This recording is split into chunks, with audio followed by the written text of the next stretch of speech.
La prévention dans la stratégie nationale de santé du gouvernement, des bonnes intentions à l'action collective. Le gouvernement a dévoilé il y a quelques semaines le volet prévention de sa stratégie santé. Lutte contre le tabagisme, vaccination contre la grippe, maternité et petite enfance, MST, mais aussi prévenir le cancer, rester en meilleure santé toute la vie et mieux vieillir. L'occasion de se rappeler que ces grands enjeux de société ne peuvent être résolus que collectivement.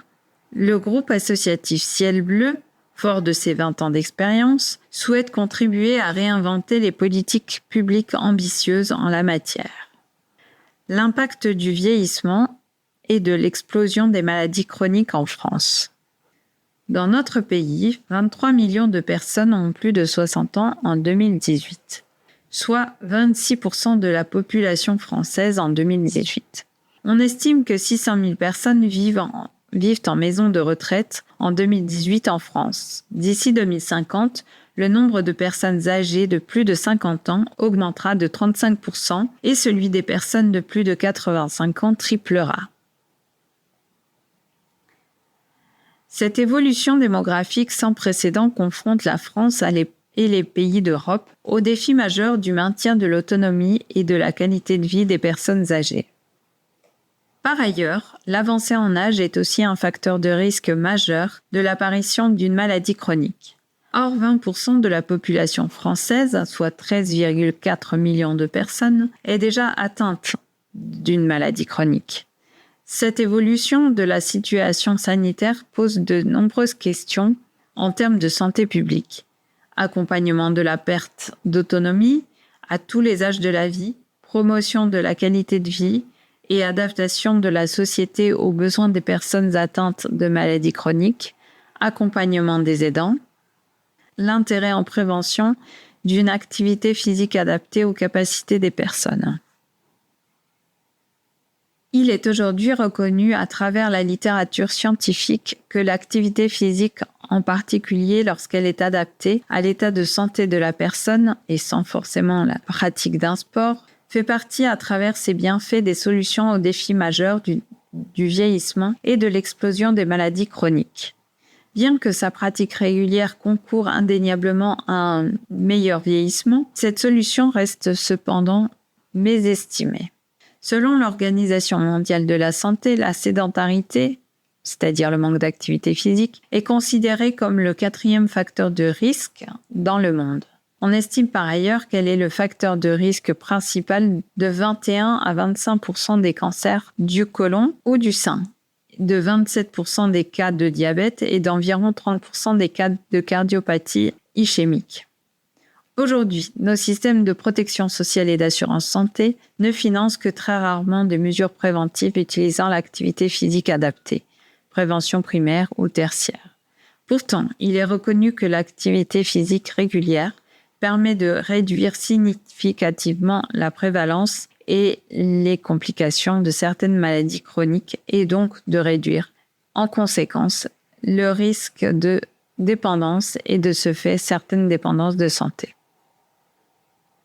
Une étude effectuée par le cabinet McKinsey en 2010 chiffrait à plus de 8 milliards d'euros par an les économies possibles sur la prise en charge du diabète de type 2 et sur les fractures liées à l'ostéoporose, si étaient généralisées des interventions d'activité physique adaptée du type de celle de Ciel Bleu. 35% des personnes de plus de 65 ans chutent au minimum une fois par an. S'ensuivent souvent fractures, hospitalisations. D'après l'étude OCEBO réalisée par l'INSERM et le groupe associatif Ciel Bleu, la pratique d'activité physique adaptée par des femmes autonomes de plus de 75 ans permet de diminuer les chutes de 19%. De même, en structure, l'étude APIEUR réalisée dans 4 pays européens et soutenue par la Commission européenne a permis de démontrer que la pratique régulière d'activité physique adaptée par les résidents permettait, entre autres, de réduire d'un tiers le nombre de chutes. Ensemble, tout devient possible. Et si nous portions ensemble un vrai projet de société qui considère que la santé est un droit et pas un luxe? Et si les outils thérapeutiques non médicamenteux, à commencer par l'APA, était l'une des solutions pour que chacun puisse se sentir bien dans son corps et sa tête, quelle que soit sa fragilité ou sa situation financière. C'est notre conviction depuis la création du groupe associatif Ciel Bleu il y a 20 ans en Alsace. Aujourd'hui, nous accompagnons grâce à vous et à nos 600 chargés de prévention dans toute la France, plus de 120 000 personnes fragilisées par l'âge, la maladie ou le handicap. C'est beaucoup, mais ce n'est pas suffisant face à la hauteur des enjeux et nous souhaitons aujourd'hui œuvrer collectivement pour créer un vrai parcours de prévention tout au long de la vie. Concrètement, il nous faut créer ensemble une véritable filière, un parcours de prévention tout au long de la vie qui s'appuie sur nos outils existants et à venir. Notre réseau de 600 chargés de prévention, la gamme de matériel sportif Ciel Bleu éco-conçu en France, la plateforme numérique Getfi, les séjours comme la Maison de la Vie pour les personnes en rémission d'un cancer, mais aussi et surtout sur tout ce que nous faisons ensemble au quotidien avec vous et l'ensemble de notre écosystème. Le gouvernement a posé une intention forte. Nous pensons que nous avons collectivement les moyens d'y répondre et qu'il est important de faire savoir nos savoir-faire. Et si nous nous mettions ensemble au travail pour formaliser et changer la donne ? Tous les jours, nous ajoutons ensemble de la vie aux années. Si vous souhaitez réfléchir aux moyens d'aller encore plus loin, contactez-nous. Nous sommes ensemble. Ne lâchons rien pour les personnes que nous accompagnons.